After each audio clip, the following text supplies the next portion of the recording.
আসসালামু আলাইকুম ওয়া রাহমাতুল্লাহি ওয়া বারাকাতুহু।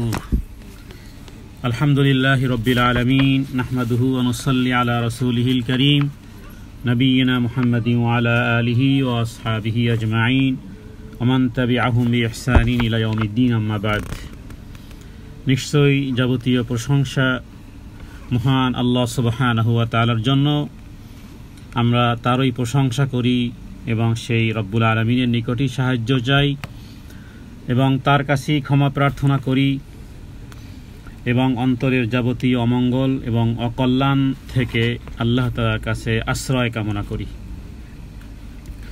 মান ইয়াহদিহিল্লাহু ফালা মুদিল্লা লাহু ওয়া মান ইউদ্লিল ফালা হাদিয়া লাহু। আল্লাহ তাআলা যাকে হেদায়েতের পথ দেখান তাকে কেউ পথভ্রষ্ট করতে পারে না, এবং আল্লাহ তাআলা যাকে বিভ্রান্ত করেন তাকে কেউ হেদায়েত দিতে পারে না। আমরা আল্লাহ তাআলার কাছে হেদায়েত কামনা করি। হে আল্লাহ, মৃত্যুর আগে আপনি আমাদেরকে পরিপূর্ণ হেদায়েত দান করেন এবং তাওহীদের ভিত্তির উপরে যেন আমরা আপনার নিকট উপস্থিত হতে পারি, এই প্রার্থনা করতেছি। সেই সাথে সাথে সাক্ষ্য দিচ্ছি আমরা সবাই আশহাদু আল্লা ইলাহা ইল্লাল্লাহ ওয়া আশহাদু আন্না মুহাম্মাদান আবদুহু ওয়া রাসূলুহু।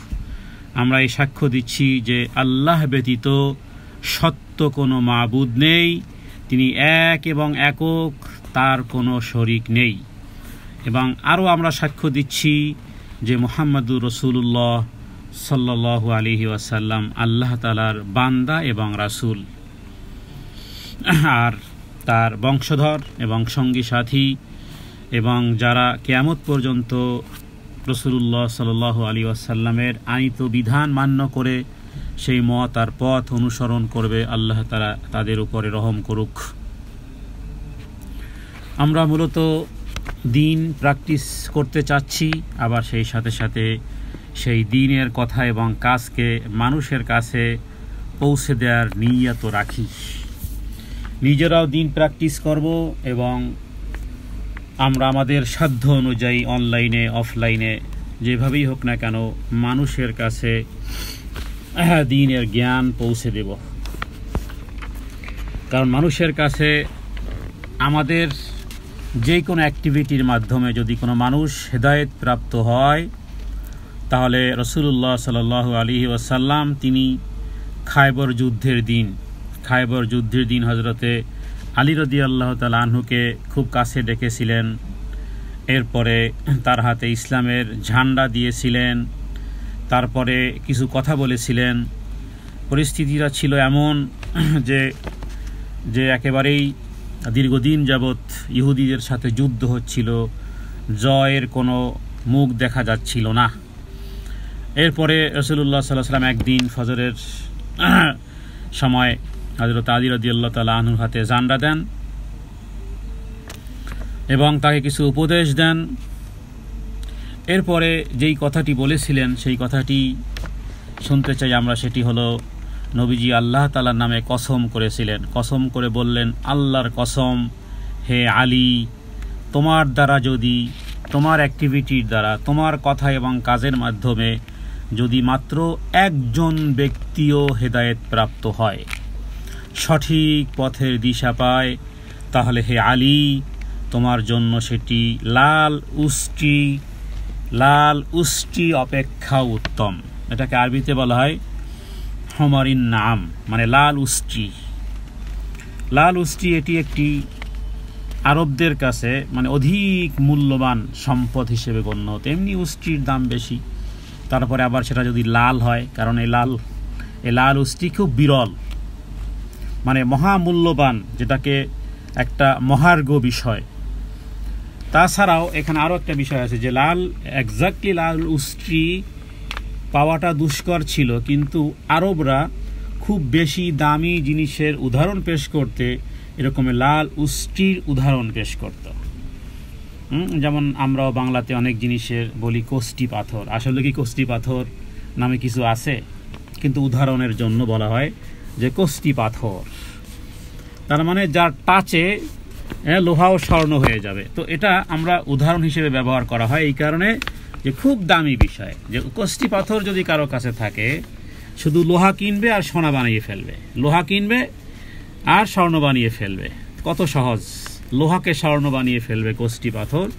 এটা আমরা যেভাবে করে উদাহরণ ব্যবহার করি, কিন্তু আসলে কষ্টি পাথর এরকমের কোনো কষ্টি পাথর নেই যে লোহাকে সোনা বানিয়ে ফেলবে। তো আরবরা এরকমের লাল উষ্টির উদাহরণ পেশ করত।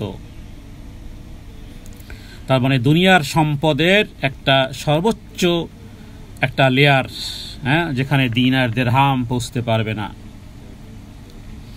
তো রাসূলুল্লাহ সাল্লাল্লাহু আলাইহি ওয়াসাল্লাম তিনি এটা বলেননি যে যার দ্বারা কোনো ব্যক্তি হেদায়েত লাভ করবে তার সওয়াব লাল উষ্টি হাসিলের নাই, বরং তিনি বলেছেন লাল উষ্টি অপেক্ষাও উত্তম, মানে এর চেয়ে উত্তম। তার মানে দুনিয়ার টাকা পয়সার লেয়ার যেখানে পৌঁছতে পারিনি তার উপরে। তো এটা দ্বারা মূলত কোনো ওলামায়ে কেরামগণ বলেছেন যে একজন ব্যক্তিও যদি তার মাধ্যমে হেদায়েত প্রাপ্ত হয়, তাহলে সেই ব্যক্তি যত আমল করবে এর একটা আমলের, ওই রকমের আমলের একটা সওয়াব এই ব্যক্তির আমল নামাতে জমা হবে। সুতরাং এটা পৃথিবীর কোনো টাকা পয়সা দিয়ে ক্যালকুলেট করা সম্ভবপর নয়। কোন আলেম বলেছেন যে এক ব্যক্তি যদি হেদায়েত লাভ করে সেটি তার জন্য লাল উষ্টি অপেক্ষা উত্তম, আর এই উষ্টিটি তার মালিকের নিকট অধিক পছন্দনীয়, সম্মানীয়, মর্যাদা সম্পন্ন। অতএব যার দ্বারা প্রতিদিন অনেক মানুষ হেদায়েত প্রাপ্ত হবে, লাভ করবে, তাহলে ধারণা করা যায় যে কি পরিমাণ, কারণ তার মালিক আর আমার মালিক তিনি হলেন আল্লাহ সুবহানাহু ওয়া তাআলা। তার মানে আল্লাহর বিশেষ দয়া এবং অনুগ্রহ ছাড়াও সে ব্যক্তি যত আমল করবে সেই আমলের একটা সওয়াব আল্লাহ তাআলা ওই ব্যক্তির আমল নামাতে দিবে। অতএব এটা আখিরাতের একটা উত্তম ব্যবসা, আখিরাতের একটা উত্তম ব্যবসা। এই প্রসঙ্গে আমি কোরআনুল কারীমের একটি আয়াত তেলাওয়াত করে আজকের আমাদের তাওহীদ বিষয়ক আলোচনা আজ দীর্ঘদিন পরে আমরা শুরু করতেছি।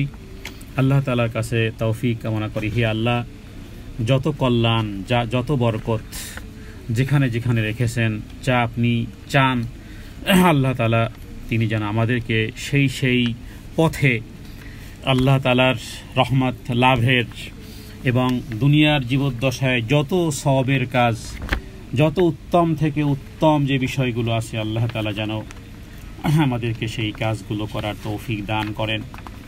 আমাদের সকলের জ্ঞান, বুদ্ধি, বিবেক এগুলো এক রকমের নয়, কিন্তু একই নৌকায় আরোহণ করলে, একই বিমানে আরোহণ করলে একজন শিক্ষিত অশিক্ষিত সবাই যেমন একই গন্তব্যে পৌঁছে যায়, সকলের জায়গা থেকে আল্লাহ তাআলা যাকে যতটুকু তৌফিক দিয়েছেন, কারো মাল আছে, কারো সম্পদ আছে, কারো কাছে এলেম আছে, উভয়ের সমন্বয়ে যদি আমরা একই প্ল্যাটফর্মে একই যাত্রার যাত্রী হতে পারি, আশা করা যায় যে আমরা রবের সন্তুষ্টি অর্জন করে জান্নাতুল ফিরদাউসে পৌঁছতে পারবো।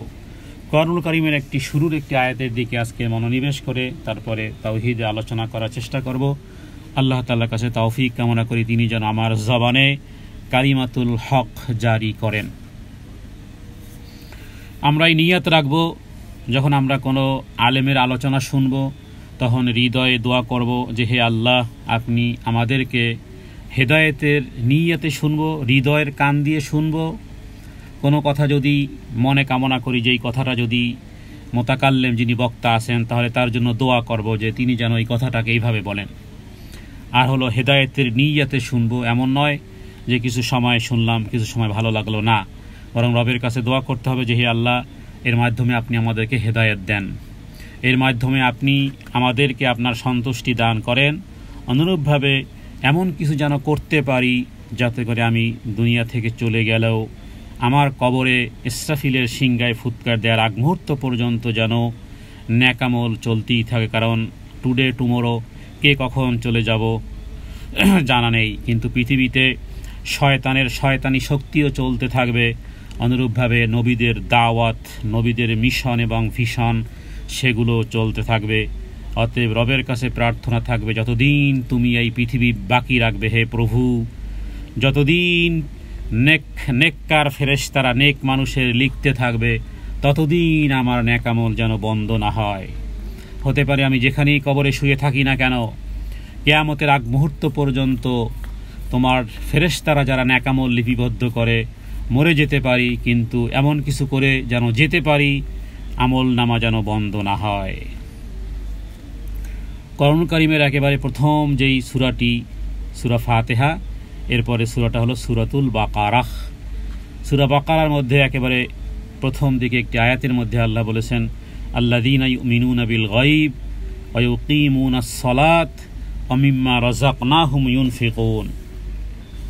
আল্লাহ তাআলার রাস্তায় দাওয়াতি কাজের যে মর্যাদা এবং স্থান যে সমস্ত ক্ষেত্রে প্রমাণিত হয়, তার মধ্যে এটা একটা যে আল্লাহর রাস্তায় আহ্বান করে যারা তার সাথে সহযোগী হয়, সবাই যেন আল্লাহর রাস্তায় দানকারী। এই জন্যই এই মর্মেই আমি কোরআন কারীমে আয়াতটি এনেছি, এবং এটি যে যেখানে আছেন শুধু আজকের জানলেই হবে, নিয়তের পরিশুদ্ধতার মাধ্যমেই আপনিও সওয়াব পেয়ে যাবেন। আয়াতটি হলো, যারা অদৃশ্যে ঈমান আনে, সালাত কায়েম করে, তাদেরকে যেই জীবন উপকরণ আমি দান করেছি তা থেকে ব্যয় করে, হলো শাব্দিক অর্থ। কিন্তু অমিম্মা রাযাকনাহুম ইউনফিকুনের অর্থ ওলামায়ে কেরামগণ, সাহাবায়ে কেরামগণ, ইসলামী স্কলার্সগণ যেটি করেছেন তার মধ্যে আমরা সবাই শামিল। যেমন নাকি একজন ব্যক্তি দাওয়াতের কাজ করে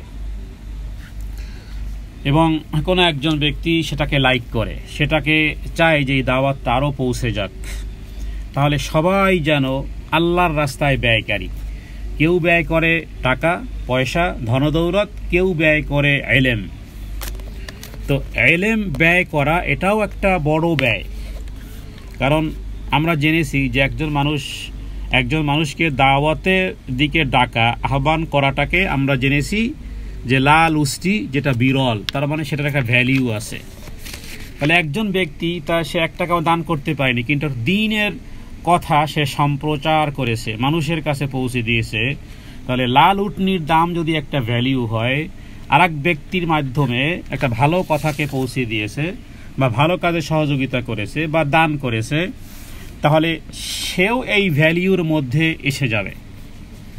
হাসান বসরি তিনি বলেছেন যে অমিম্মা রাযাকনাহুম ইউনফিকুনের তাফসিরে তিনি বলেছেন যে আল্লাহর রাস্তায় ইলম ব্যয় করাও এটাও একটা বড় ব্যয়।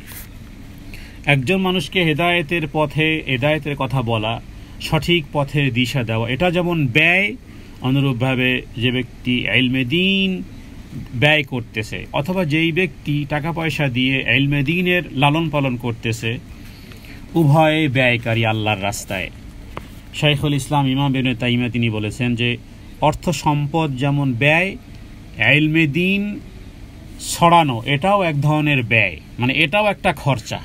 এই যে অমিম্মা রাযাকনাহুম ইউনফিকুন, এটি সূরা বাকারার কিন্তু 3 নম্বর আয়াত। একেবারে 3 নম্বর আয়াতে আমরা বুঝে ফেললাম যে টাকা পয়সা যেমন ব্যয় করা, যেমন এটা একটা ব্যয়, ইলমে দ্বীন ছড়ানো, সেটার লালন পালন করা, সেটার প্রোটেক্ট করা ইত্যাদি, এগুলোও ব্যয়। অর্থাৎ কাউকে শিক্ষা দান করা, অন্যদেরকে শিক্ষা দেওয়া, এটাও এক ধরনের ব্যয়। প্রকাশ্যে অপ্রকাশ্য যে সমস্ত নিয়ামত সমূহ আল্লাহ তাআলা আমাদেরকে দান করেছেন, তা থেকে খরচা করাটা যেমন ব্যয়, অনুরূপভাবে নিশ্চয়ই ইলমকেও এমন গচ্ছিত সম্পদের ন্যায়, যেটা সম্প্রসারণের মাধ্যমে এক ধরনের ব্যয় হয়। আল্লাহ তাআলা এটাই বুঝিয়েছেন যে আমি তাদেরকে যা দ্বারা বিশেষিত করেছি, নির্দিষ্ট করেছি, হতে পারে কারো কাছে আছে জ্ঞান, কারো কাছে আছে অর্থ, কারো কাছে জ্ঞানও নেই, অর্থও নেই, কিন্তু সে সাপোর্ট করে। রাসূলুল্লাহ সাল্লাল্লাহু আলাইহি সাল্লামের যুদ্ধের ময়দানে সবাই তো আর ওসমান রাদিয়াল্লাহু তাআলা আনহুর মতো ধনী ছিল না, আব্দুর রহমান বিন আউফের মতো ধনী ছিল না। অনেকে ছিল যে শারীরিক শক্তি দিয়েছে, অনেকে আবার শারীরিক শক্তিও ছিল না, পায়ের পাদুকাও ছিল না, যুদ্ধে যেতে হবে যে তরবারিও ছিল না। বদরের যুদ্ধে আমরা দেখেছি যে শুধু খালি পায়ে, নাঙ্গা পায়ে, খালি হাতে, হাতে খেজুরের লাঠি, আর কিচ্ছু নেই। বদরের যুদ্ধের ঘটনাগুলো আপনারা যখন ইতিহাস থেকে জানবেন তখন দেখবেন যে 313 জনের কথা বলা হলেও 313 জন ছিল না, 307 জন বা 8 জন ছিল।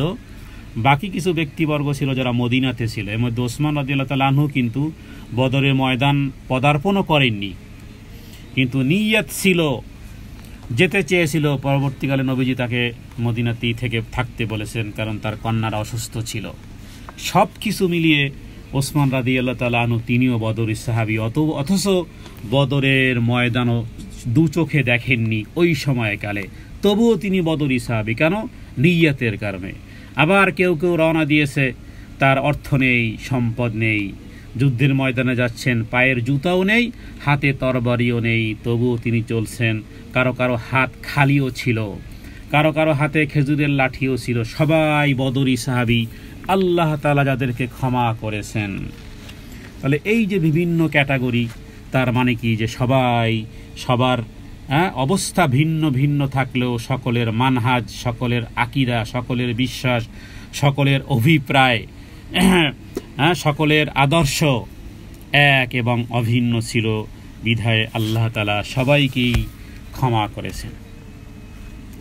তার মানে আমরা বুঝাতে চাই, আল্লাহ তাআলার দাওয়াতি রাস্তায় কাজ করা এটা যেমন সাদাকা। ইমাম মুসলিম এ প্রসঙ্গে হাদিস এনেছেন যে সৎ কাজের আদেশ করা, অসৎ কাজে নিষেধ করাটাও কি সাদাকা। কুল্লু মারুফিন সাদাকা।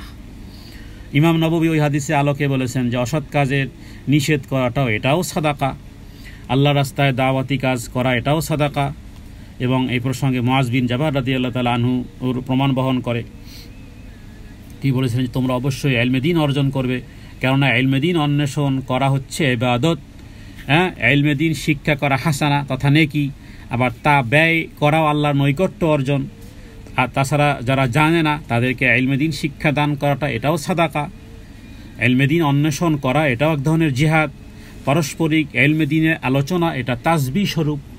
আপনারা প্রোগ্রামগুলোতে যে পারস্পরিক দোয়া সালাম করেন, কথাবার্তা বলেন, এগুলো তাসবিহর মতন, কারণ এগুলোর কানেক্টেড হয়ে যায় কোরআন এবং সুন্নাহর সাথে। অতএব মুআজ বিন জাবাল রাদিয়াল্লাহু তাআলা আনহু তিনি বিষয়টি এভাবে যে ইলমে দ্বীন ব্যয় করা এটা আল্লাহর নৈকট্য লাভের মাধ্যম। কাউকে কিছু শিক্ষা দেওয়া এটাও সাদাকা। আবু দারদা রাদিয়াল্লাহু তাআলা আনহু তিনি বলেছেন যে কাউকে একটু নসিহত করার চাইতে উত্তম সাদাকা আর নেই। কাউকে সামান্যতম একটু নসিহত করা। আবু দারদা রাদিয়াল্লাহু তাআলা আনহু থেকে এই হাদিসটি রয়েছে। মজমুআল ফতোয়ার মধ্যে এই হাদিসটি আনা হয়েছে যে আবু দারদা তিনি বলেছেন যে কোনো মুমিন ভাইকে একটু নসিহত করার চাইতে উত্তম আর কোনো সাদাকা নেই। আর এই নসিহত দ্বারা আল্লাহ তাদেরকে উপকৃত করেন। তাহলে আমরা বলবো যে কারণ হলো এই যেই কথাগুলো বলা হলো এটাই হচ্ছে আল্লাহর পক্ষ থেকে প্রাপ্ত নবীদের মিশন এবং ভিশন, যাদের জন্য আল্লাহ তাআলাই গোটা পৃথিবীর নবীগণের উত্তরসূরিদের কাজ হলো এগুলো। এই কারণে আল্লাহ তাআলা আসমানের ফেরেশতা, সমুদ্রের মাছ, শূন্যের পাখি ইত্যাদিও যারা মানুষের কল্যাণ কামনা করে, কাউকে আপনি নসিহত করা মানে কি? কল্যাণ কামনা করা। তো যারা মানুষের জন্য কল্যাণ কামনা করে, গোটা পৃথিবীর মাখলুকাত তাদের জন্য কল্যাণ কামনা করে। এবং আসমানের ফেরেশতা, সমুদ্রের মাছ, শূন্যের পাখিও যারা মানুষের জন্য, যারা মানুষকে শিক্ষা দান করে, শিক্ষকের প্রতি রহমত এবং দোয়া কামনা করতে থাকে। অন্যদিকে এর উল্টোটাও আছে, ইলমে দ্বীন গোপনকারীর উপর আল্লাহ তাআলার লানত। এই কারণে আমরা জানা এবং মানুষের কাছে পৌঁছানোর জন্য আল্লাহ তাআলা যেন আমাদেরকে এই জাতীয় দ্বীন ধার্মিকতার পথে, এর পাথেয় হিসেবে আল্লাহ যেন আমাদেরকে রাখেন, আল্লাহ তাআলার কাছে এই প্রার্থনা করি। অতএব আল্লাহ তাআলার কাছে আপনারাও প্রার্থনা করুন, দোয়া করুন যেন আল্লাহ তাআলা আমাদেরকে দ্বীনের সহযোগী বানান। দ্বীনের সহযোগী হওয়া মানেই হলো নবী এবং রাসূলকে আমরা পাইনি, আমাদের নবীজি দুনিয়া থেকে চলে গেছেন, যেন তার বিষয়গুলোকেই বাস্তবায়ন করতেছি। নবীজি দুনিয়ার জীবদ্দশায় থাকলে তার পিছনে চলতে গিয়ে যেই কাজগুলো করতাম সেই কাজগুলোই আমরা করতেছি, কারণ রাসূলুল্লাহ সাল্লাল্লাহু আলাইহি ওয়াসাল্লামের আনিত বিধান আমরা সেই মতে আর পথে চলতেছি। তবে এই ক্ষেত্রে যেহেতু আমরা নবীকে পাইনি, সরাসরি নবীকে দেখতে পারিনি, প্রশ্ন করতে পারিনি, সাহাবায়ে কেরামদেরকে দেখিনি, এই কারণে একটু সতর্কতা অবলম্বন করতে হবে। যেই সতর্কতার জন্য যেই দ্বীনের জ্ঞানটুকু প্রয়োজন সেটি হলো যে আমার কর্মপদ্ধতি যেন তাওহীদ ভিত্তিক হয় আর যেন সুন্নাহর পদ্ধতি হয়। দুটি জিনিস, তাওহীদ থাকতে হবে পরিপূর্ণ এবং সুন্নাহ থাকতে হবে পরিপূর্ণ। দুই সাবজেক্টে আমাকে 100-200 মার্ক নিতে হবে, কারণ তাওহীদের বিপরীত এসে যায় শিরিক। আল্লাহ তাআলা কোরআনুল কারীমে হুকুম লকটেড করে দিয়েছেন, লকটেড হয়ে গেছে, সেখান থেকে আর ওপেন কিছু হবে না, লক হয়ে আছে। সেটা হলো কি, যে তাওহীদ যদি ঠিক থাকে, শিরিক যদি না করো, সমস্ত জীবনের গুনাহ আমি ক্ষমা করব। শিরিকের কোনো অংশ পাওয়া গেলে ইন্নাল্লাহা, এই যে আপনারা জানেন যারা শব্দে করেন, ইন্না মানে কি, নিশ্চয়ই অবশ্যই আল্লাহ তাআলা ক্ষমা করবেন না। লা ইয়াগফিরু আন ইউশরাকা বিহি ওয়া ইয়াগফিরু মা দুনা যালিকা লিমান ইয়াশা। লিমান ইয়াশা মানে প্রশস্ততা আছে, যে শিরিক ব্যতীত যাই কিছু হয়ে যাক না কেন, যত বড় ভায়োলেশন হয়ে যাক না কেন, আল্লাহ কোনোই পরোয়া করেন না। কারণ আল্লাহ শিরিক করার মাধ্যমে আল্লাহকে গালি দেওয়া হয়, আল্লাহর হককে অমান্য করা হয়, আল্লাহকে অস্বীকার করা হয়। তো যার কারণে আল্লাহ তাআলা ওটাকে ক্ষমা করবেন না। আর বেদাতের ক্ষেত্রে রাসূলুল্লাহ সাল্লাল্লাহু আলাইহি ওয়াসাল্লাম তিনি বলেছেন, বেদাত যদি কোনো ব্যক্তি করে তাহলে সেটার ফলাফল হলো জাহান্নাম। তাহলে দুই জিনিস থেকে পরহেজ করতে হবে। নবীজি বলেছেন যে ফাইন্না খায়রাল হাদিসি কিতাবুল্লাহ ওয়া খায়রাল হাদিয়ু মুহাম্মাদিন সাল্লাল্লাহু আলাইহি সাল্লাম। সবচেয়ে উত্তম পদ্ধতি, উত্তম কিতাব হলো আল্লাহর কালাম, আর সবচেয়ে উত্তম পদ্ধতি হলো রাসূলুল্লাহ সাল্লাল্লাহু আলাইহি সাল্লামের পদ্ধতি। তাহলে বেদাত করার মাধ্যমে কি হয়, যে নবীজির পদ্ধতিকে জাম্পিং করা হয়, ডিনাই করা হয়, অপমান করা হয়, অপদস্থ করা হয়, অসম্পূর্ণ মনে করা হয়। বেদাত করার মাধ্যমে এই ভায়োলেশনগুলো হয়, আল্লাহর কালামের বিরুদ্ধাচরণ করা হয়। কারণ কোরআনুল কারীমে সূরা মাইদার মধ্যে আল্লাহ লকটেড করেছেন, আল ইয়াউমা আকমালতু লাকুম দীনাকুম ওয়া আতমামতু আলাইকুম নি'মাতি ওয়া রাদিতু লাকুমুল ইসলাম দীনা। দিনকে পরিপূর্ণ করে দিয়েছি। অ্যাডেড ডিডাক্টেডের সংযোজন বিয়োজনের কোনো প্রয়োজন কিয়ামতের আগ মুহূর্ত পর্যন্ত দরকার নেই। তাহলে বেদাত করার মাধ্যমে কি হয়, যেন আপনি মনে করতেছেন যে দিন পরিপূর্ণ হয় না, আরও কিছু অ্যাডেড দরকার ছিল, মনটা আরও একটু পরিতৃপ্ত হওয়ার জন্য আরও কিছু অ্যাডেড সংযোজন। তার মানে পরোক্ষভাবে দিন যেন পরিপূর্ণ হয়েছে, এটা আপনি মানতে নারাজ। বিধায় রাসূলুল্লাহ সাল্লাল্লাহু আলাইহি ওয়াসাল্লাম ওই কথার মধ্যে সবসময় যত ভাষণ নবীজি দিতেন সব জায়গাতে সতর্ক করতেন, বলতেন যে দেখো, আশাররুল উমুরি মুহদাসাতুহা ওয়া কুল্লু বিদআতিন দালালা। এই কথাটা নবীজি সবচেয়ে বেশি বলতেন, যে সবচেয়ে খারাপ কাজ কি। যদি আপনাকে আমি প্রশ্ন করি, আজ থেকে সংজ্ঞা পাল্টাতে হবে। আপনাকে যদি আমি প্রশ্ন করি, আপনি বলেন তো আপনি যতটুকু দ্বীনের জ্ঞান জানেন, আমি আপনাকে প্রশ্ন করি সবচেয়ে খারাপ কাজ কি। এবার আপনি বলা শুরু করবেন জেনা, ব্যভিচার, হত্যা, জুলুম, নির্যাতন, তারপরে আরও অনেক হিস্ট্রিটা বলবেন। কারণ এগুলোকে আমরা মোটা দাগে, বড় দাগে খারাপ কাজ মনে করি। মানুষ হত্যা করা, হ্যাঁ, এগুলোও খারাপ কাজ, অবশ্যই এগুলো কবিরা গুনাহের কাজ। মানুষকে গালাগালি করা, মানুষকে হত্যা করা, মানুষের সম্পদ লুণ্ঠন করা, ইত্যাদি ইত্যাদি ইত্যাদি যতই বলেন না কেন, যতক্ষণ পর্যন্ত আপনি কোরআন এবং সুন্নাহর সার্চিংয়ে, কোরআন এবং সুন্নাহর নির্যাস করে রাসূলুল্লাহ সাল্লাল্লাহু আলাইহি সাল্লামের কথার সুরের সাথে সুর না মিলবে, আপনারও সিরিয়াল ঠিক আছে, তবে অ্যাট দ্য টপের কথাটা বলতে পারেননি। কারণ নবীজি কি বলেছেন? নবীজি বলেছেন অশাররুল উমুর। শার মানে কি? শার মানে হলো খারাপ। তাহলে আপনাকে যদি বলি যে খারাপ কাজ কি, আপনাকে প্রথম পর্যায়ে বলতে হবে হাদিসের ভাষায়, হাদিস সহিহ বুখারীতে আছে, হাদিস সহিহ মুসলিম আছে। জেনা বলেন, ব্যভিচার বলেন, মানুষ হত্যা বলেন, টাকা পয়সা সম্পদ লুণ্ঠন ইত্যাদি, যতই সিরিয়াল বলেন না কেন, সবার আগে আনবেন কি? সবার আগে আনতে হবে সবচেয়ে খারাপ কাজ হলো দ্বীনের মধ্যে নূতনত্ব কোনো আবিষ্কার। কার কথা? রাসূলুল্লাহ সাল্লাল্লাহু আলাইহি ওয়াসাল্লামের কথা। আমি জানি না আমি বুঝাতে পারলাম কিনা। তাহলে আজ থেকে যদি আপনাকে বলা ইসলামের সবচেয়ে খারাপ কাজ কি, মানুষ হত্যা, জেনা, ব্যভিচার, নামাজ না পড়া ইত্যাদি, যেগুলো বলবেন তার আগে বলতে হবে যে অশাররুল উমুরি মুহদাসাতুহা, এটা নবীজির কথা। সবচেয়ে খারাপ হলো দ্বীনের মধ্যে নূতন কোনো কিছু আবিষ্কার করা। কারণ যে ব্যক্তি সালাত নষ্ট করেছে, যে ব্যক্তি অন্যান্য গুনাহের কাজ করেছে সেগুলোর কোনো এক্সিট ওয়ে আছে। যেমন মানুষের হক আদায় করার মাধ্যমে সে মুক্তি পায়, তওবার মাধ্যমে মুক্তি পায়। কিন্তু হাদিস বলতেছে যে বেদাতকারীর তওবা গ্রহণ হয় না, বেদাতকারীর তওবা গ্রহণ করা হয় না যতক্ষণ না সে বেদাতকে ছেড়ে দেয়। এ ব্যাপারে তাবরানির মধ্যে একটি হাদিসে রাসূলুল্লাহ সাল্লাল্লাহু আলাইহি ওয়াসাল্লাম তিনি বলেছেন, আনাস বিন মালিক তিনি বলেছেন, ইন্নাল্লাহ হাজাবাত তাওবাতা আন কুল্লি সাহিবি বিদআতিন হাত্তা ইয়াদা বিদআতাহু, রাওয়াহু তাবরানি। হাদিসটি বিশুদ্ধ। আনাস ইবনে মালিক তিনি বলেছেন, নবীজি বলেছেন, আল্লাহ তাআলার বেদাতি যারা বেদাত করে তাদের তওবাও কবুল করেন না, তওবাও বন্ধ, ক্লোজ, তওবা কবুল হবে না যতক্ষণ না সে বেদাত থেকে সম্পূর্ণরূপে তওবা করে। কিন্তু এখানে সমস্যা আরও আছে। বেদাতিরাও বেদাত করে, বেদাত মনে করে না, বরং সুন্নাহ মনে করে। এবার এখান থেকে কিভাবে বের হবে? কথাটা আমি আবারও বলি, তাহলে বুঝে আসবে। আমরা জানলাম হাদিস থেকে বেদাতির তওবাও আল্লাহ কবুল করেন না যতক্ষণ না সে বেদাত পরিত্যাগ করে।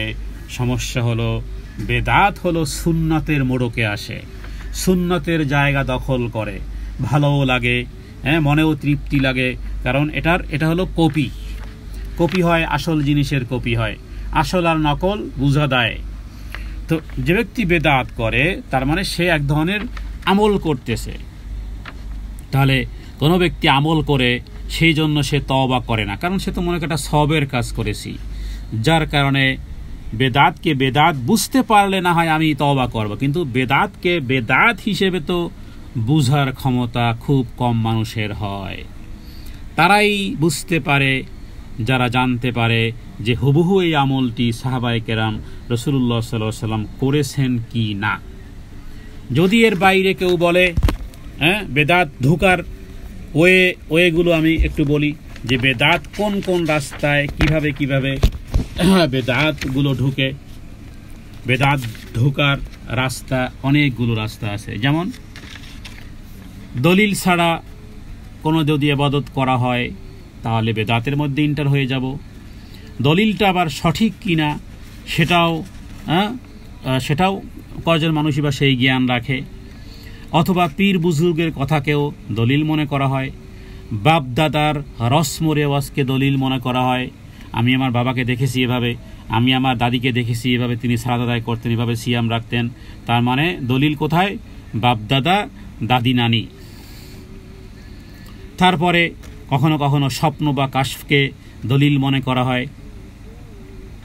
তাহলে বেদাত ঢোকার বহু ওয়ে আছে। এমন একটা সমাজে আমরা বসবাস করি যেখানে বেদাতের ছড়াছড়ি। বাঁচার উপায় কি? সেই চেষ্টার জন্যই আসলে এই দ্বীনের জ্ঞান। আমি একেবারে বেসিক এই কথাটার উত্তরটা সংক্ষিপ্তভাবে দিয়ে দিই। আজ থেকে বেদাত জানতে পারবেন ওইভাবে, যখনই কোনো আমল পাবেন সেই আমলটি যেই কিতাবেই লেখা থাক না কেন অন্য কোনো আলেমের মাধ্যমে জেনে নেবেন যে সাহাবায়ে কেরাম কি এই আমলটি করেছেন কিনা। বাস, সাহাবায়ে কেরাম কি মিলাদুন নবী পালন করেছেন কিনা আলেমকে প্রশ্ন করুন। সাহাবায়ে কেরাম রিদওয়ানুল্লাহ তাআলা আলাইহিম আজমাইন তারা শবে বরাত পালন করেছেন কিনা। এভাবে করে সমাজে প্রচলিত যে সমস্ত ইবাদতের ফরম্যাটগুলো আছে সেই ফরম্যাটগুলো জেনে নেবেন সাহাবায়ে কেরাম আমল করেছেন কিনা। কারণ যারা বেদাতি, যারা ৭২ দলের বিভক্ত, যারা জাহান্নামে যাবে, ৭২ দল জাহান্নামে যাবে। তো আপনি যদি এখানে ফাইন্ড আউট না করতে পারেন তো ৭২ দলের ধাক্কায়, ওদের স্রোতে আপনিও জাহান্নামে গিয়ে পড়বেন। তাহলে বুঝার বিষয় কি? বুঝার বিষয় হলো যে আমি ৭২ দলের মধ্যে আছি কিনা যাচাইয়ের জন্য মাত্র একটা পয়েন্টই বুঝে ফেললে আপনি বুঝতে পারবেন যে না, আমি ৭২ দলে নেই, বরং ওই দলের মধ্যেই আছি যেই দল নাজাত প্রাপ্ত, যদিও সবাই দাবি করবে আমরাই নাজাত প্রাপ্ত দল। তাহলে তার ইন্ডিকেটর কি, কিভাবে আমি বুঝবো, তা বোঝার জন্য পদ্ধতি হলো এইটা যেটা এখন বলবো। সেটা হলো হাদিসের মধ্যে রাসূলুল্লাহ সাল্লাল্লাহু আলাইহি ওয়াসাল্লাম যখন এই হাদিস বর্ণনা করেছেন যে ওয়াতাফতারিকু উম্মতি আলা 73 মিল্লা, আমার উম্মতের 73 দল হবে, এবং কুল্লুহুম ফিন্নার, সবাই জাহান্নামে যাবে, সবাই যাবে জাহান্নামে, ইল্লা মিল্লাতান ওয়াহিদা, শুধু একটা দল জান্নাতে যাবে।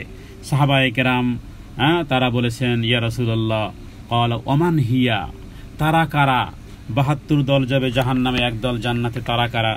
নবীজি যেই কথাটি বলেছেন সেটা মাইন্ডে খুব ভালো করে মনে রাখতে হবে। সেটি হলো মা আনা আলাইহি ওয়া আসহাবি, আমি এবং আমার সাহাবায়ে কেরাম যেই দল আর যেই মত আর যেই পথে যেই থটে আসি, এই পথে থাকলেই সে হবে জান্নাতি, সে থাকবে নাজাতপ্রাপ্ত দল।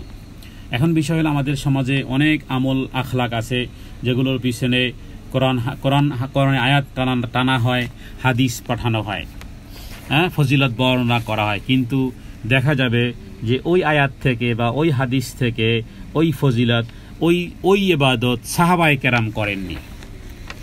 সাহাবায়ে কেরাম আয়াত থেকে বুঝেছেন কিনা, ওই আয়াত থেকে বুঝেছেন কিনা। যেমন একটা দুইটা উদাহরণ আমি প্রায় বলি, সেটা হলো যেমন আমি আপনাকে এখন একটা বিভ্রান্তকর একটা আমল বলি যাতে করে আপনারা বুঝতে পারেন, এবং আমি কিভাবে ধরা খাবো সেটা আমি এক্সাম্পলের মাধ্যমে বলবো। যে মনে করুন আমি একজন, আল্লাহ মাফ করুক, মানে উদাহরণের জন্য বলি, যে আমি একটা আমল দিলাম, কোরআন থেকে দলিল দেব, হাদিস থেকেও দলিল দেব। আপনারা মনে করবেন যে দলিল তো কোরআন হাদিস থেকে দিল, কিন্তু আপনাদের একটা বেসিক জ্ঞান যদি আপনারা আমাকে প্রশ্ন করেন তখন কিন্তু আমি আবার আপনাদের কাছে ধরা খাবো। তাহলে এক্সাম্পলটা দিলে আশা করি মানুষ খুব তাড়াতাড়ি বুঝে, কারণ অনেকক্ষণ আলোচনার চেয়ে এক্সাম্পল দিলে আমরা সহজে বুঝতে পারি। সেটা হলো আমি এখন বললাম যে আপনারা আজ থেকে আল্লাহু আল্লাহু জিকির করবেন।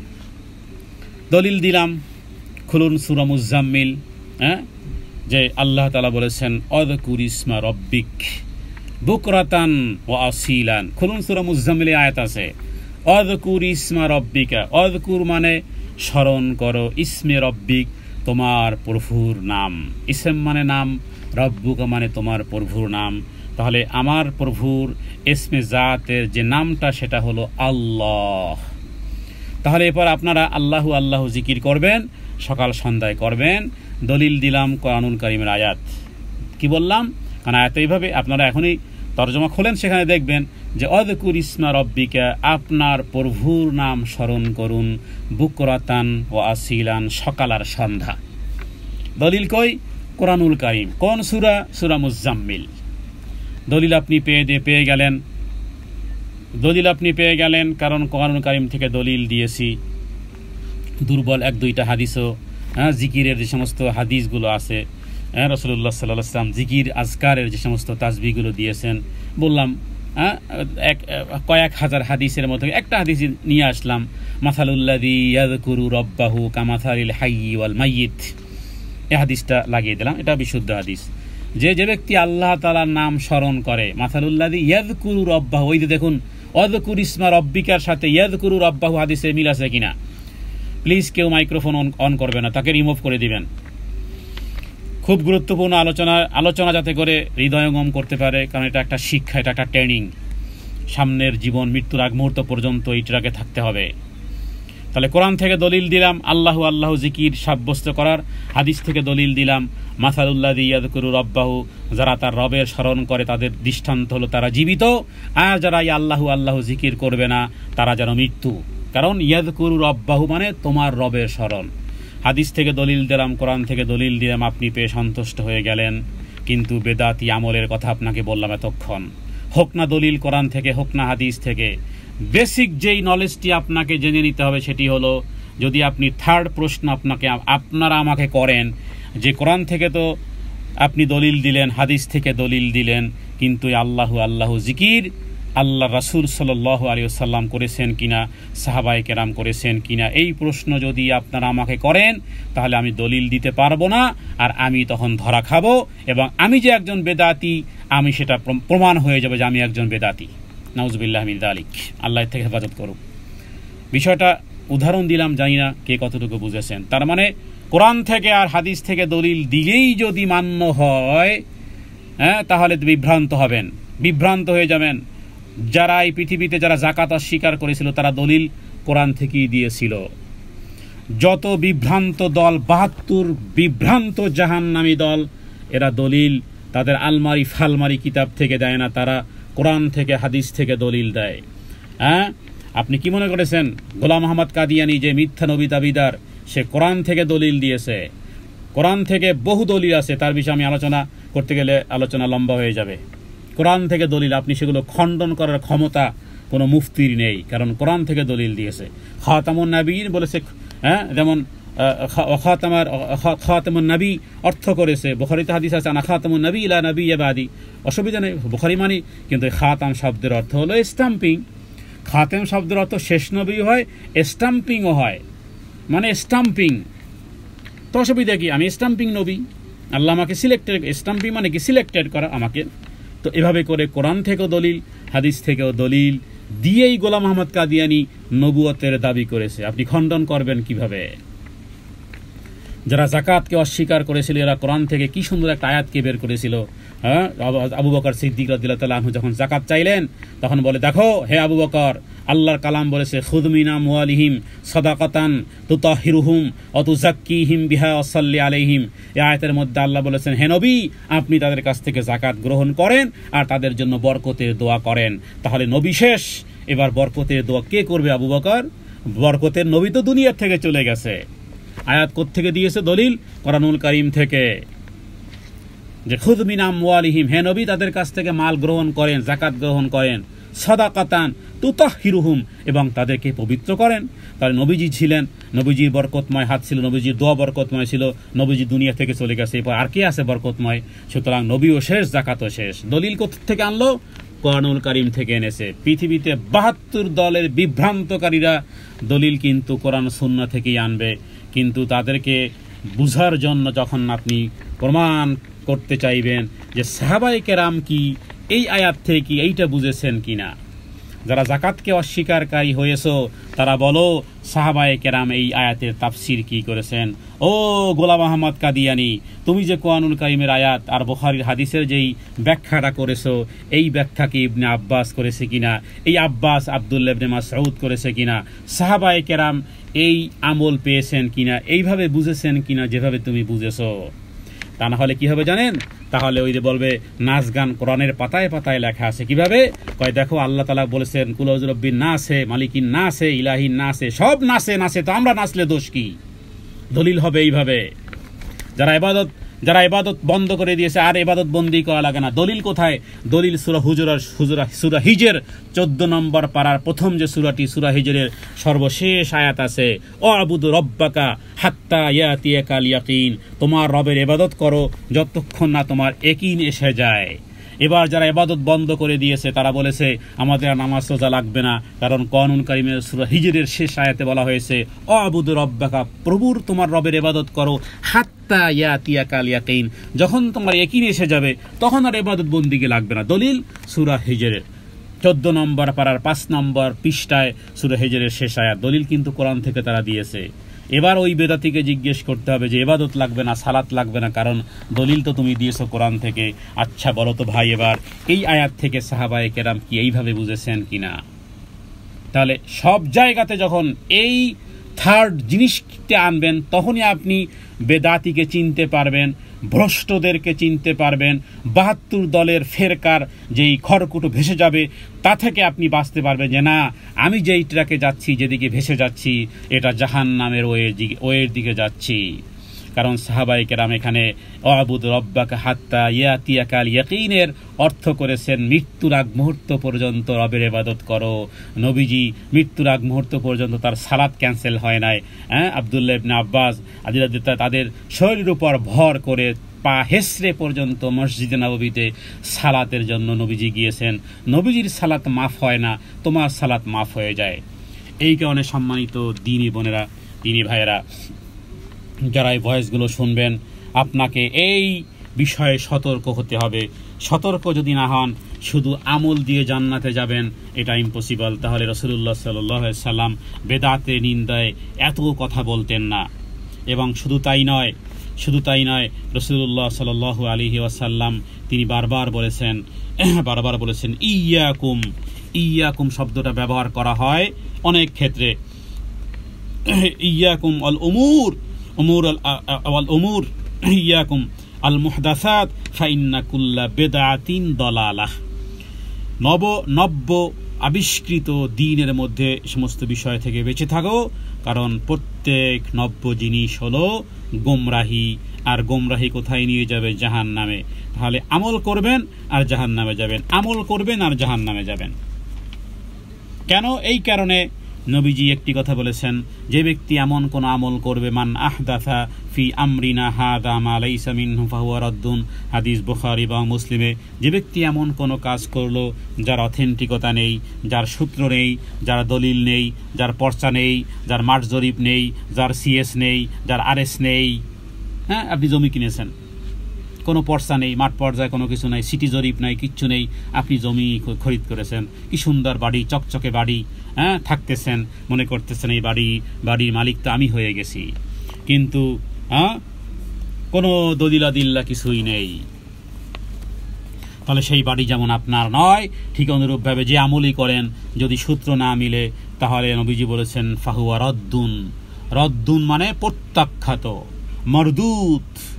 আমল করেছেন, মরদুদ হয়েছেন, মাকবুল হননি। কারণ ওই যে হুজুরের কথায় আমল করেছেন, যেই বইখানা কিনেছেন সেই বই আমল পেয়েছেন বাস, কিন্তু কখনো সার্চিং করে দেখা হয়নি যে এই সূত্রগুলো আসলে সাহাবায়ে কেরাম থেকে এভাবে করে অথেন্টিক বিশুদ্ধ হাদিসের মাধ্যমে প্রমাণিত কিনা। তা না হলে এভাবেই মরে যাবেন। তওবারই তো সুযোগ হয়নি। আর প্রথমে যে হাদিসটি বলেছে, যদি তওবাও করে কেউ, কোনো ব্যক্তি বেদাত ছাড়ে নেয়, তাহলে তার তওবা কবুল হবে না। রাসূলুল্লাহ সাল্লাল্লাহু আলাইহি ওয়াসাল্লাম বেশিরভাগ বলতেন ইয়াকুম আল বেদা। এরপরে ঘটবে কি? কিয়ামতের দিন। বুখারী এবং মুসলিমের আরেকটি হাদিসের মাধ্যমে সতর্ক হতে হবে। হাউজে কাউসার, নবীজি বলেছেন, আমি হাউজে কাউসারে তোমাদের অপেক্ষায় থাকব। যে ব্যক্তি সেখানে আসবে সে পানি পান করবে, আর যে ব্যক্তি একবার পান করবে তার কখনো তৃষ্ণা থাকবে না। কিছু লোক এমনভাবে আসবে, আমি তাদেরকে চিনে ফেলব, কারণ তাদেরকে আমার উম্মত মনে হচ্ছে আমার কাছেও, তারাও আমাকে চিনে ফেলবে, কারণ এরা উম্মত। অতাফতারিকু উম্মতি মানে কি? আমার উম্মত। আরে কার উম্মত বিভক্ত হবে? ঈসা আলাইহিস সালাম উম্মত না, আমার উম্মত বিভক্ত হবে। 72 দলে যে জাহান্নামে যায়, কার উম্মত? নবীজির উম্মত। এরা আমলকারী, রুকুকারী, সেজদাকারী, তেলাওয়াতকারী, যার কারণে তো নবীর উম্মতের ক্যাটাগরির মধ্যে এরা সালাত আদায়কারী, এরা হজকারী, এটা উমরাকারী, এটা দানকারী, এটা সব ঠিকঠাক আছে সব, যার কারণে তো উম্মত হতে পেরেছে। সমস্যা কি? এই যে নবীজি বলেছেন আমি তাদেরকে চিনতে পারবো, তারাও আমাকে চিনে ফেলবে, কারণ অনুকরণ ছিল দুনিয়ার জীবদ্দশায়। নবীজিও বলবেন আমি মনে করব যে তারা আমার উম্মত, আরিফুহুম ওয়া ইয়ারিফুনি, আমিও তাদেরকে চিনব, ওরাও আমাকে চিনে ফেলবে। কারণ আমলে মিল তো আছে, কিন্তু সমস্যা একটা জায়গাতে আছে, যে তারাও আমাকে চিনবে, ইন্নাহুম মিন্নি, আমি মনে করব তারাও আমার উম্মত। কিন্তু হঠাৎ করে আওয়াজ আসবে, ফায়ুকল। একটা হাদিসে আছে যে আল্লাহর পক্ষ থেকে বলা হবে, আর এক হাদিসে বলা হয়েছে আওয়াজ আসবে, বলা হবে, হে নবী, হে মুহাম্মদ সাল্লাল্লাহু আলাইহি ওয়াসাল্লাম, ইন্নাকা লা তাদরি মা আহদাথু বাদাকা, ইন্নাকা লা তাদরি মা আহদাথু বাদাকা। নবীজি বলবেন আমিও চিনবো, তারাও আমাকে চিনবে, আমার দিকে আসতে থাকবে। হঠাৎ করে আমাকে বলা হবে, হে মুহাম্মদ সাল্লাল্লাহু আলাইহি ওয়াসাল্লাম, আপনি জানেন না, আপনি দুনিয়া থেকে চলে আসার পর এ সমস্ত লোকেরা বেদাত সৃষ্টি করেছিল, আমল যেগুলো করেছিল সেগুলোর সূত্র ঠিক ছিল না, এরা বেদাত করেছিল। তখন আমি বলবো, ফাআকুলু, কে বলবে? রাসূলুল্লাহ সাল্লাল্লাহু আলাইহি ওয়াসাল্লাম বলবেন, সুহকান লিমান গায়্যারা বাদি।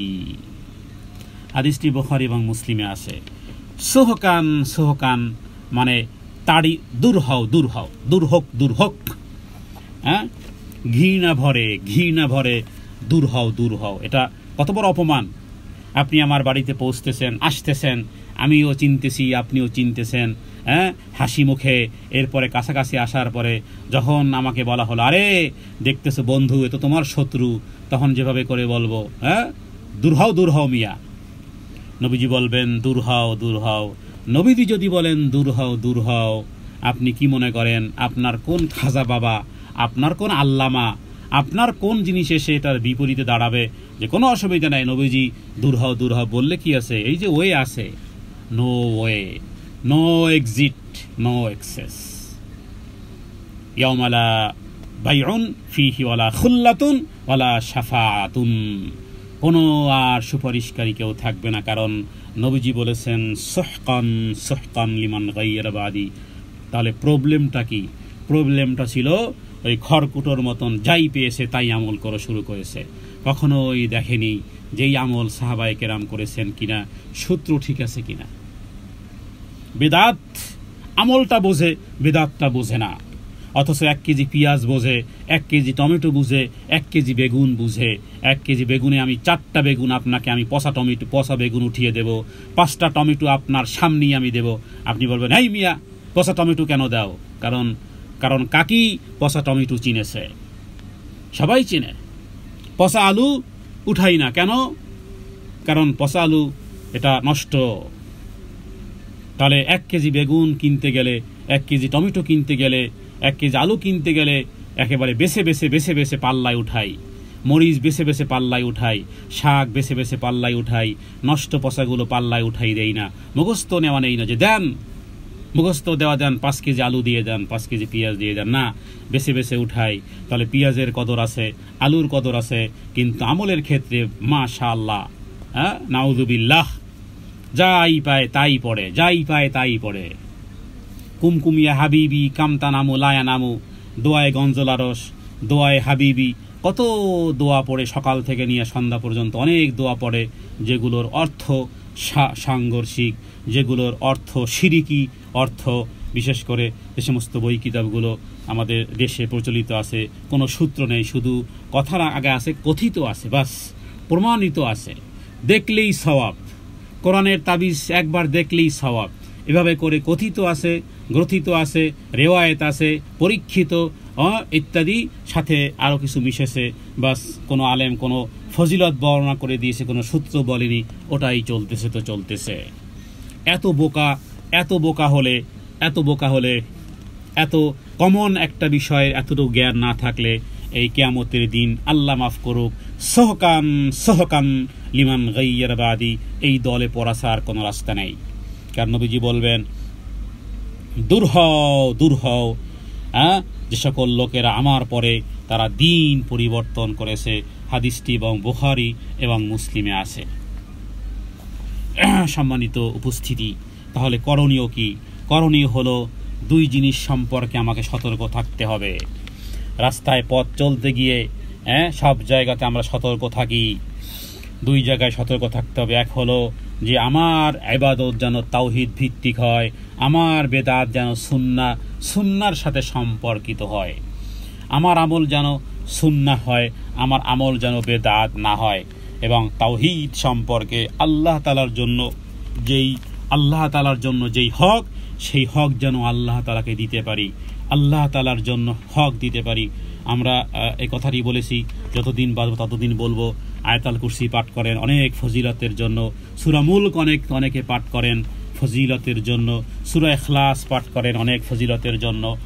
ফজিলতগুলো হাদিসে, বিশুদ্ধ হাদিসে প্রমাণিত, কিন্তু তার ভিতরে একটা ইন্টারনালি একটা প্রাণ শক্তি, একটা রূহ বা একটা প্রাণ শক্তি আছে।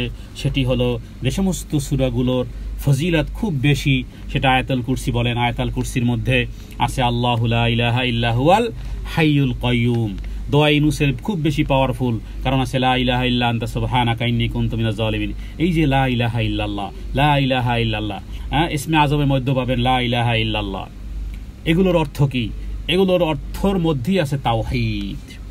সূরা ইখলাসের মধ্যে আছে তাওহীদ। সূরা মুলক 30টি আয়াতের যেই সূরা মুলক, যেটা কিয়ামতের দিন সুপারিশ করবে, কবরে আযাব থেকে রক্ষা করবে। সূরা মুলক মুখস্থ করেছেন, তেলাওয়াত করেন, ফজিলত পাবেন আশা করি। কিন্তু আরেকটা বিষয় খুব অনুধাবন করতে হবে, বুঝে কোরআন পড়তে হবে। এবং এর মধ্যে আছে তাওহীদ, আছে তাওহীদে উলুহিয়া, তাওহীদে রুবুবিয়া, আছে তাওহীদে আসমা ও সিফাত।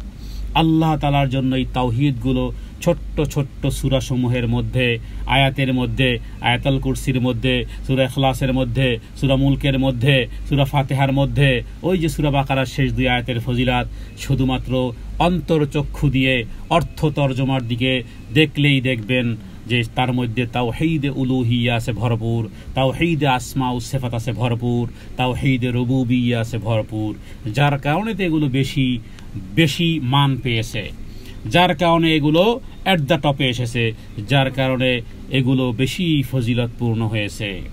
তাহলে সার্চিং করতে হবে, আসলে মূলত সারাটা জীবন শিখতে হবে ওই তাওহীদ, যেই তাওহীদ আল্লাহ তাআলা কামনা করেন, যেই তাওহীদের জন্য আপনাকে আমাকে আল্লাহ সৃষ্টি করেছেন।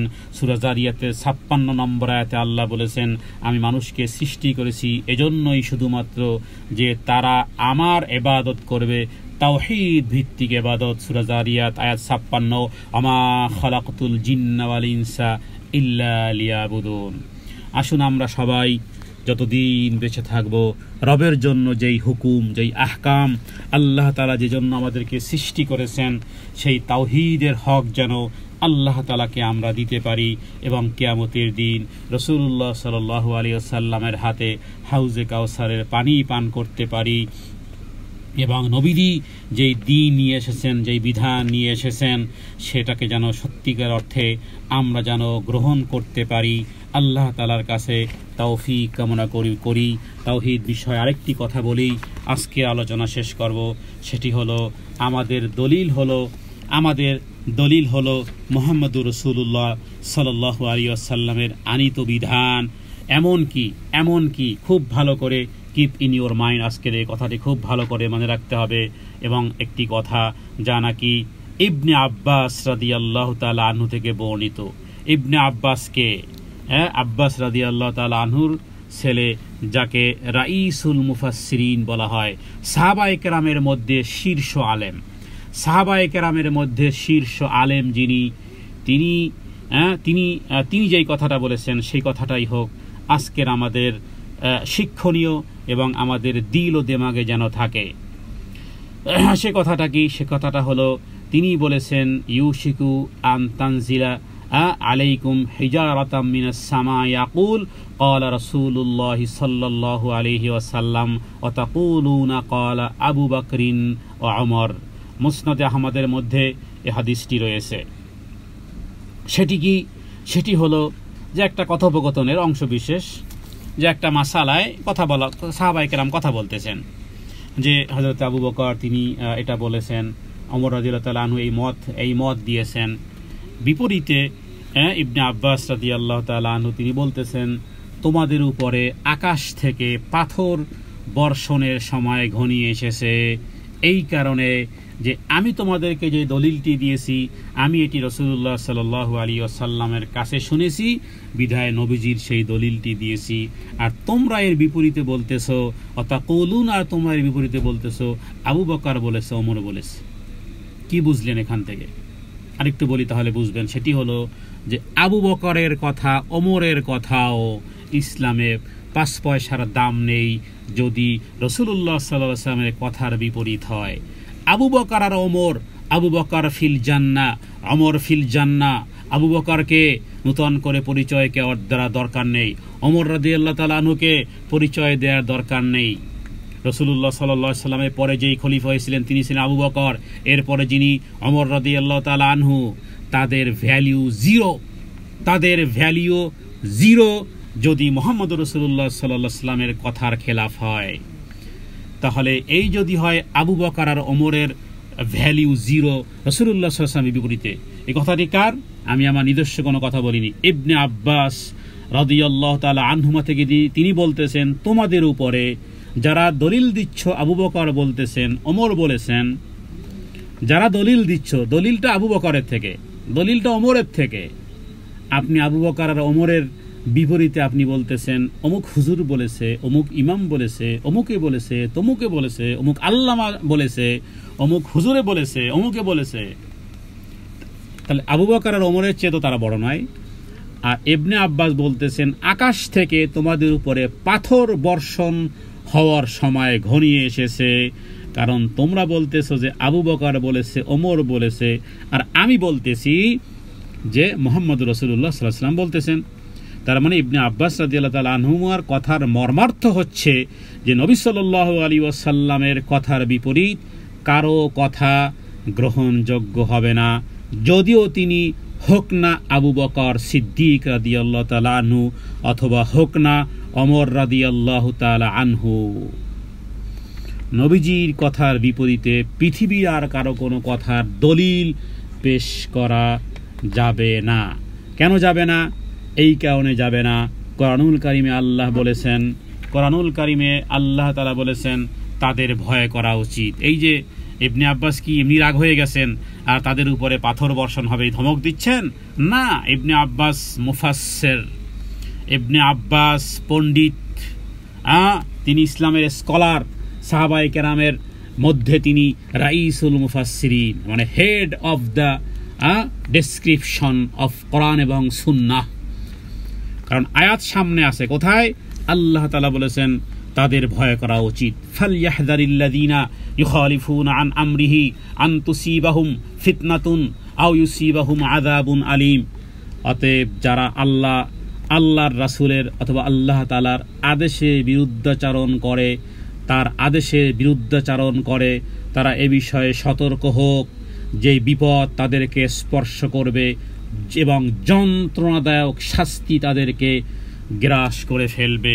সূরা নূর আয়াত নম্বর 83।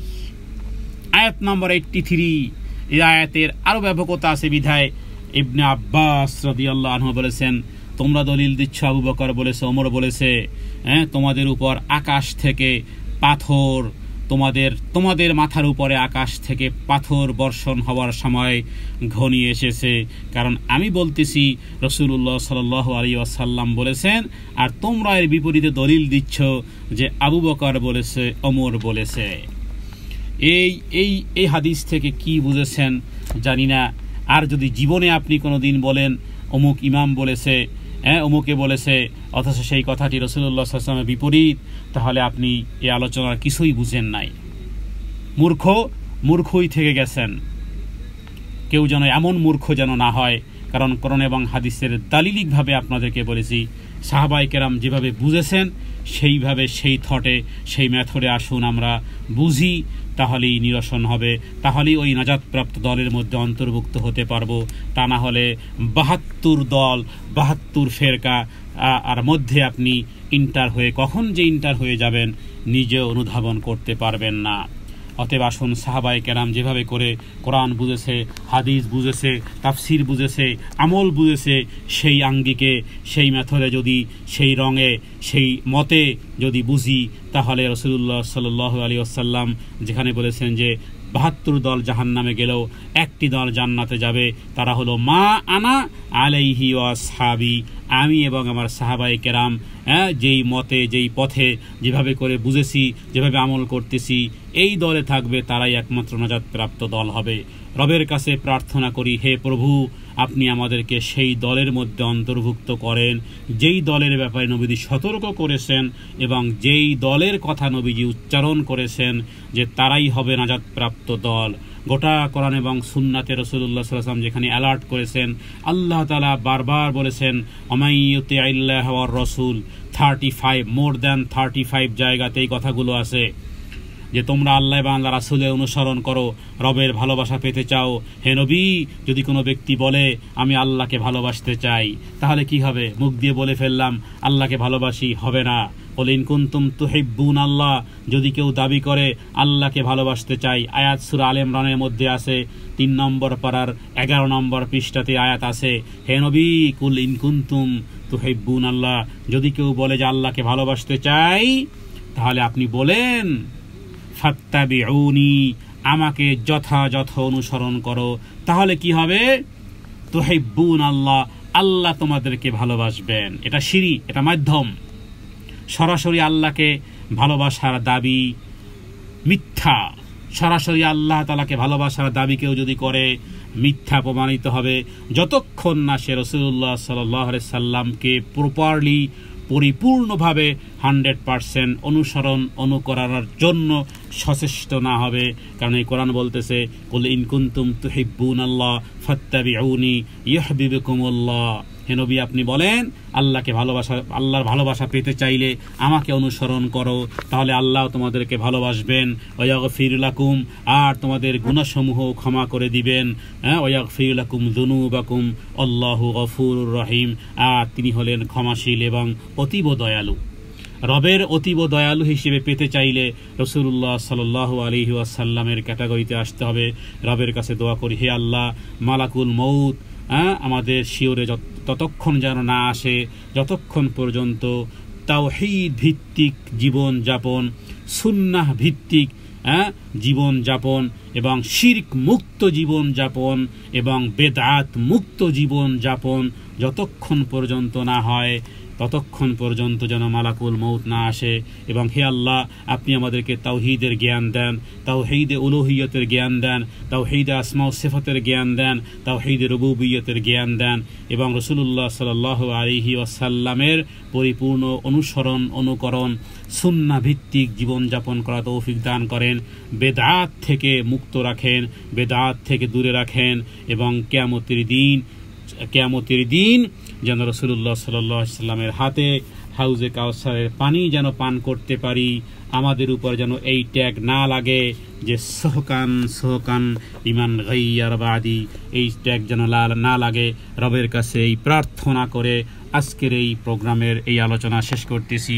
ওমা তাওফীকি ইল্লা বিল্লাহ, ইন উরিদু ইল্লাল ইসলাহ মাস্তাতাতু, ওমা তাওফীকি ইল্লা বিল্লাহ, আলাইহি তাওয়াক্কালতু ওয়া ইলাইহি উনীব। সুবহানাকা লা ইলমা লানা ইল্লা মা আল্লামতানা ইন্নাকা আনতাস সামিউল আলিম, ওমা আলাইনা ইল্লাল বালাগ। আসসালামু আলাইকুম রাহমাতুল্লাহি ওয়া বারাকাতুহু।